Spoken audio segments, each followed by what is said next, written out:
That's 100. Hey y'all, welcome to another episode of WINOS. This is your host, Gina Myers-Collins, and today we're doing something totally different.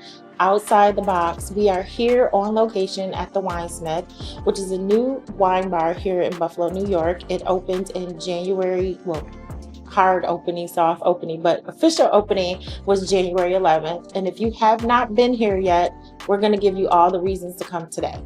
So here is our owner, Phil Smith.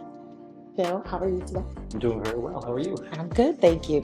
So Phil, tell me a little bit about your journey to opening the Winesmith. So prior to me opening the Winesmith, we had a wine bar in this location called Just W.I.N.O. I was working there for 10 years. Just started off literally cleaning the bathrooms to learning my way through bartending, learning more about wine. 10 years later, That's 100. the journey progressed to me naturally taking over this space and location and kind of gutting it out and renovating it and turning it into more of my vibe, build more of a community and have an introduction for people that might not necessarily be comfortable with the wine world or know a lot about wine, and to kind of break down those walls and just enjoy the food and the wine and the company, and that's really about it. And just to give you a little background about how I know Phil is that we started coming here about 2 years ago when it was just W.I.N.O. And I don't even know how, but for some reason, even though he treats me bad, I clicked with Phil. So he's more like a brother to me now. But we were so excited when he said that he was going to take over Winesmith and open it up. And the transformation has just been amazing. Like, the way that you did the remodel to, you know, all the offerings and stuff, and even to the staff, like Nicole is amazing. So the vibe and everything here is just top notch. Thank you. Thank you. I mean, the idea was to completely transition from just W.I.N.O. to a entirely new format with how we serve our wines, how we choose them, how we interact with our customers. My biggest philosophy, and it was always to create a cheers vibe, right? Where everybody knows your name, you come in, you can have a taste. You don't even have to look at the menu half the time. You can just ask us what you're in the mood for. We try to curate and pick something that is suitable for your taste for that moment, right? It's more about mood drinking and enjoying good wine in addition to learning and meeting new people and interacting. Now, see, I consider myself to be a wine connoisseur, but which really means that I just like to drink wine. So if even with the name WINOS, I wanted to incorporate something like that into the name of my podcast, even though the acronym is Women in Need of Sanity. But because of my love for wine, I'm like, we got to incorporate something like that. And I appreciate you because I think it was a good crossover to have us on the WINOS podcast. Yes.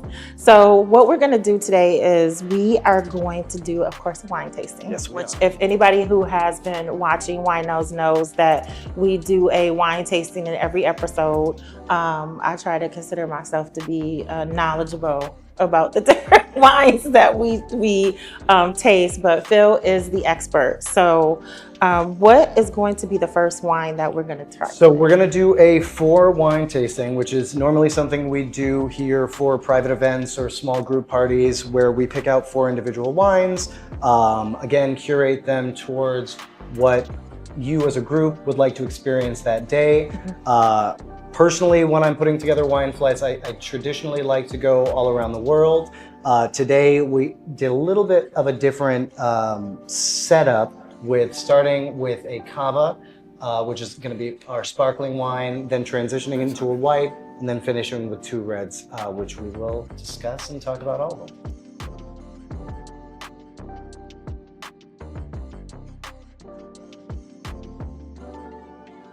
Okay, so we're gonna try a cava, right? It's a sparkling wine. Yes. So, really, all I want you to do You're gonna take a look at that. Give it a little swirl. You don't really need to when it comes to sparkling wine. Actually, usually we frown upon it a little bit just because it'll mess with the actual bubbles. But cheers, salud.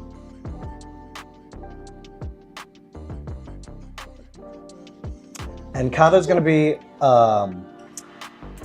basically the Spanish version of champagne.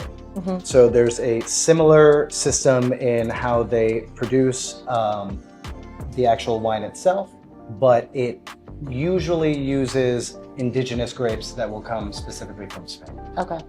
Very nice. I always enjoy a bubbles to start or to finish to clean the palate. It's very good. I'm a bubbles type person too. I've recently gotten into cavas, but you know I like Prosecco. Oh, of course, Prosecco's great. Plus it's low in calories. Fair. For the more discerning wine palate, I will say cavas are usually nice because they are on the drier side, right? Yes. I personally tend to gear towards more dry wines than I do fruit forward. Cava is a delicious first choice, any choice. Love it. So I'm just gonna give you guys a little tidbit on that. So anybody who likes to drink wine, we know it has a lot of residual sugars and stuff, and it can have lots of calories. So if you're watching your weight, such as, you know, trying to watch a girlish figure or whatever, cavas and Proseccos are actually good choices when you're quote unquote dieting or just want to keep, you know, because a lot of times when you diet, they say, stop drinking. And I'm like, no, wait, what? So you have to come up with alternatives to that. And cavas and Proseccos are a good alternative. I cannot speak to the diet. All I can say is it's delicious. I will agree. This one is delicious. I actually like this one. Good.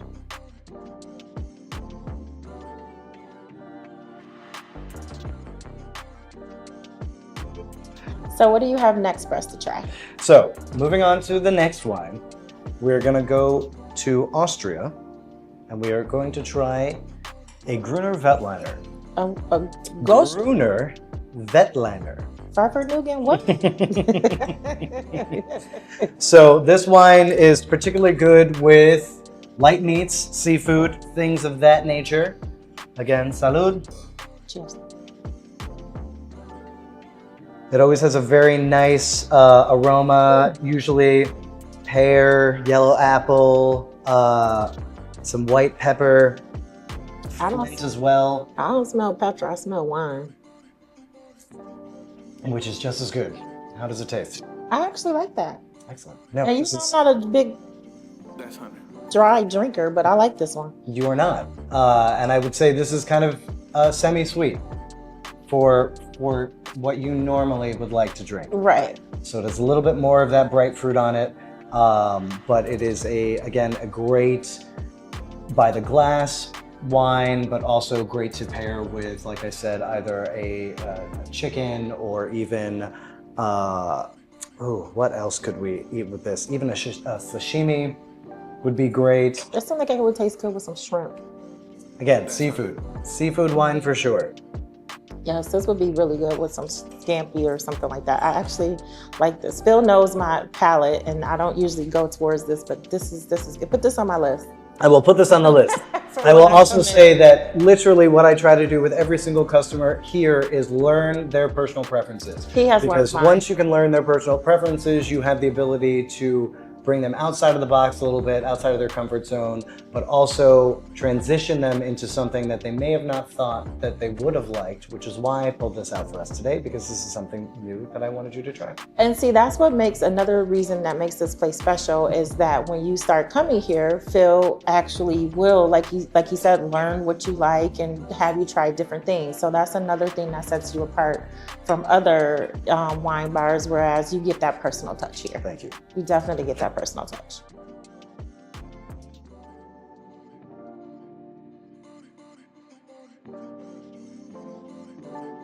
So we're moving on to our next wine, which looks like it's a red wine. It's definitely a red wine. Okay.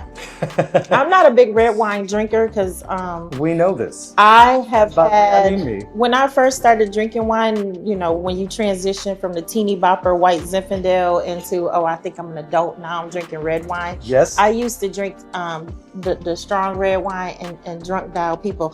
So we don't drink the red wine anymore. Well, but I do like some red wines. Like I like Pinot Noir. Pinot Noirs are great. And I like Shiraz. Okay. I do like those. I don't like Merlot. Which is fine. And Cabernet Sauvignon. It better not be because of Sideways, though, because if I hear that one more time. I'm not drinking any Merlot. Look, Sideways killed Merlot for a very long time. It really did. However, no, we're not going with a Merlot. Right now, we're doing a French Grenache.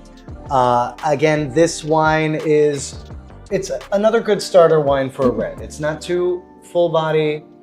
You have really good coloration there. It's got some legs on it. It's definitely got some legs on it. It's going to be, again, on the drier side of life because that is where I like to... Drier side of life? I like to stay. Cheers. Okay. It was too good. I'm so sorry. Salud. Again, this is one of those wines that comes off a little bit brighter.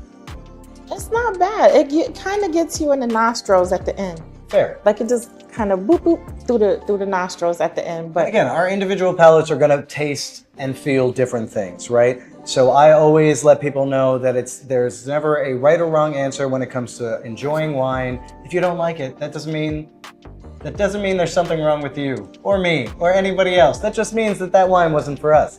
And there's so many more varietals of wines to choose from, which is, again, why I really enjoy what I do, because wine is equally as diverse as you and I. So you can pretty much, I will never understand somebody telling me that they do not like any wines. It's just they haven't found the right one for them. I will agree with that one. I will agree. Now this one is really, it's a mild red. So what would you pair with this? So as far as this, I would probably go with a roasted meat and veggies. Something like that will kind of pull the flavor a little bit more out of the glass. That usually would be my go-to with Grenache. Okay, this is a good. I like this one. This is good. Yeah. Cheers. Cheers.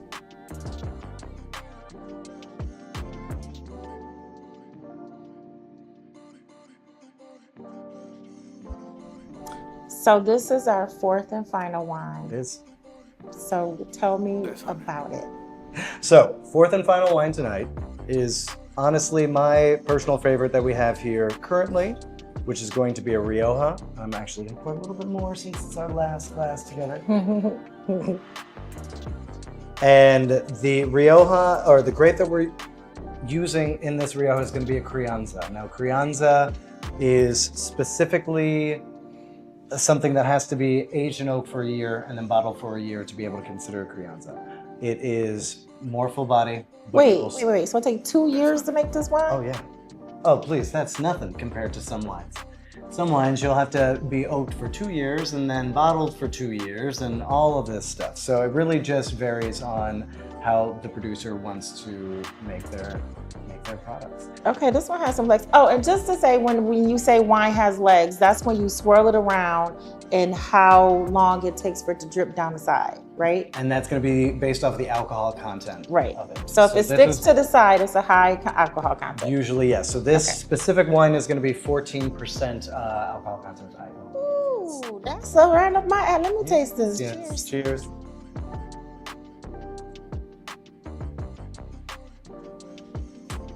Ooh, that is so good. What kind? Rojo grapes? What kind of grapes? Rioja. Rioja is going to be the region. Crianza is going to be the grape. Okay, so where is it from? From Spain. Okay, so it's from Spain. Yes. This is good. Now, pairing with this is more like I could see eating a steak, red meat, something like 100%. that. 100%. But you could also get away with doing something a little bit lighter. Personally, I think that this can pair well with a lot of different things. Okay. But I am biased because, like I said, this is my favorite wine that we currently carry in house. So I really enjoy it, and I'm glad that you do too. Okay, so personally, yes, what wine pairs well with popcorn? What wine pairs well? Chardonnay. Chardonnay. I did not make the rules. Okay, so my next favorite thing is cheesecake. Cheesecake. I I'd have to think on that one. Yeah, think on that one. Yeah, I'd have to think What on pairs well with cheesecake? Because I mean, you always say you drink wine with cheese. So why 100%. does it have to not? Why can it not be cheesecake? I don't think there's a rule that says it can't be cheesecake. I think if you want to pair your wine with cheesecake, 100% go and do cheesecake. Okay, I'm gonna hold you to that. You Let absolutely me know should. what pairs with cheesecake. I've had events here that were literally Halloween candy and wine pairing. Okay. So you can pair just about anything with wine, as long as you're open enough and adventurous to the journey that it will take you on. So my last one is pizza. Ooh, pizza red wine, 100%. It has to be red. Okay. It has to be red. Okay. Can't do a white pizza. No, I would drink Prosecco with pizza. I would do Prosecco and popcorn. You could do Prosecco with almost anything again too. It's a See? good palate cleanser. So my favorite is something that goes with everything. So just a couple questions. What's your favorite wine region? Ooh, that actually is not a simple question for me to answer. I would say my favorite wine region currently is going to be anything from Spain and Portugal. However, I tend to also like things outside the main wine region countries. So recently I've been trying more Armenian wines, I've been trying more Hungarian wines. They make wine in Hungary? They make wine in Hungary. It's absolutely delicious. When we do our next tasting, I will bring you out that bottle that I currently have from Hungary. Okay.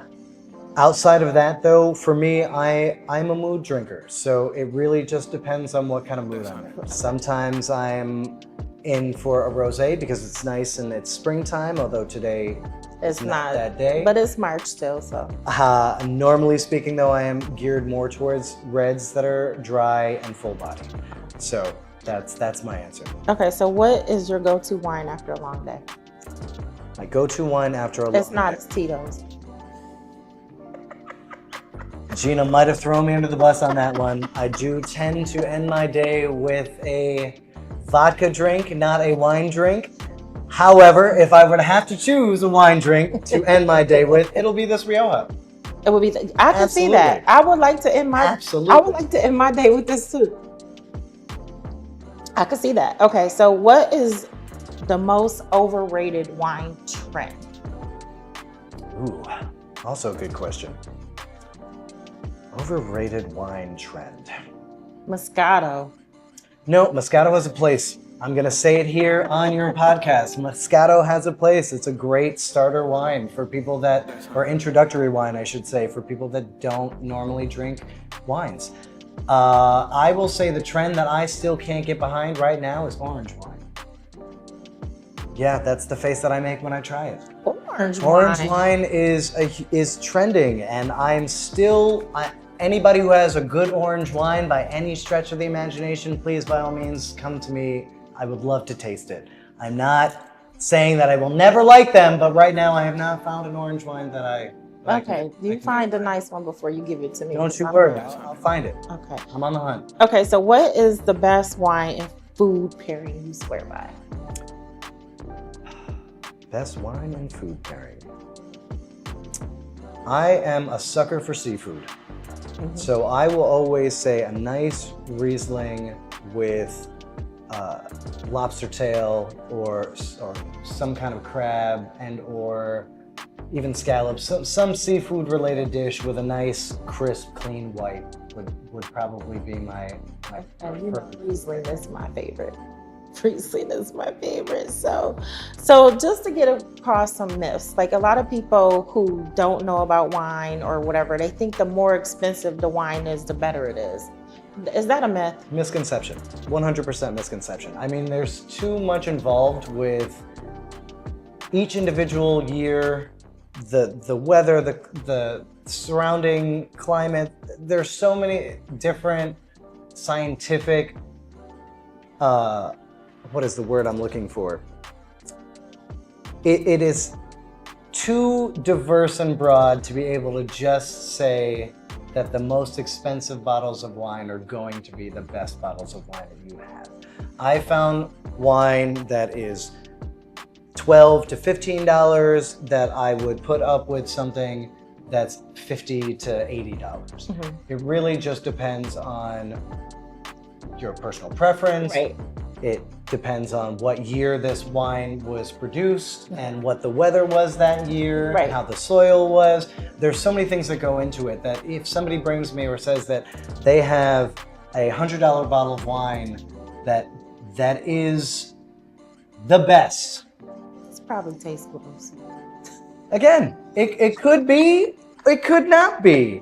I definitely base my decisions off of drinking the product itself and tasting it and giving my own palate the deciding factor versus just saying, oh yeah, I'm gonna go for the Dom Perignon because And to which be honest, don't get me wrong, that is delicious. no, Dom Perignon is gross. No, I do not like Dom Perignon. we can agree to disagree on this one. Okay. It's a certain quality of taste. It has to do with what notes your personal palate's taking out of it. And some people don't like it, and that's completely acceptable. Completely acceptable. For some reason, I don't. Maybe I'm just I'm from Moselle, so east side of Buffalo. Maybe it's my hood palate or something. Where No, I don't think it has anything to do with that. it's my hood palate. I don't like Dom Perignon. I don't like Moet. And actually, really expensive wines, like I don't know. I don't. That's okay. Again, there's nothing wrong with liking what you like. Okay, so then my WINOS pick of the day. So we had our 4 tastings. Yes. Even though Cava is like one of my top ones, I'm actually gonna go with this one. This was my favorite one today. Like, I'm gonna have a glass of this when we're done. Again, Like, this is why we poured a little bit more because I also enjoy this wine and it is fantastic. It's just fantastic. Like, I can totally see having a meal with that, and yeah, that one is really good. So outside of the national holiday, which is my birthday, which the party will be here in October, Yes, it will. what other events do you have going on? So the next upcoming event will, outside of the regional wine tastings, will be our art show event. We're going to be hosting different local artists' work as a rotating theme for any of the walls that we have that are bare currently. I'm trying to build a little bit more of a community base with the artists in the area to showcase their artwork and be able to have other people come in and enjoy a wine and art night. Oh, that would be amazing. That's awesome. We're definitely coming for that. Definitely. So any final thoughts or anything? Any other suggestions on if someone wants to get into learning more about wine, what kind of suggestions would you have for them? Besides coming here. No, besides coming here. Come here. Come here. Come here. Come here, please. Come here. And the reason I say this is because you need to experience something in order to be able to enjoy it, right? Right. So if you're afraid, if you don't know anything about wine, that's okay. That is what we're here for. And I want to be able to provide that knowledge that I have to just and really enjoying the conversation with the people that come in. So just come in, don't be scared. Yeah, I would concur that. I would say that this atmosphere, the ambiance, the whole vibe here is very inviting. So if you if you've been wanting to learn about wine and don't know how to go about it, I would definitely say you would feel comfortable here. Definitely. And then 100%. Nicole, who also works here, will make you feel comfortable as well. Yes, That's she my will. girl. Nicole is my girl. So Phil, if someone wants to come down here to hang out with you, get the vibe, learn about wine, where do they come? They come to 846 Main Street. It's going to be on the corner of Virginia and Main Street. So parking is pretty easy. You shouldn't have a problem. I will see you when you come in. And I have a VIP parking space, but anyway, so please come to the Winesmith. If you're looking for just a place to hang out, to vibe, I would suggest this place for you. In addition to that, anyone who wants to become a wine connoisseur, such as myself, I would say Phil is the one to give you all the knowledge about it. He's learned me. It took him 2 years, but he's learned my preferences. But anyway, so just to let you know, the Winesmith also has a Facebook page. It has an Instagram. Yes. So please follow them on Instagram and Facebook. It is The Winesmith. In our upcoming WINOS episodes, we have 2 episodes coming up. We're we are recording our episode on overcoming imposter syndrome, and we're also doing a modern love episode. Okay, no BS, no BS, no sanity. So look out for those, and please like and subscribe to WINOS. We are on Facebook, Instagram, and please like and subscribe on our YouTube channel. Thank you, Phil, so much for joining us today. Thank you so much for I having really me. enjoyed this. Wine is one of my favorite things, and I love Phil anyway. So Cheers. cheers.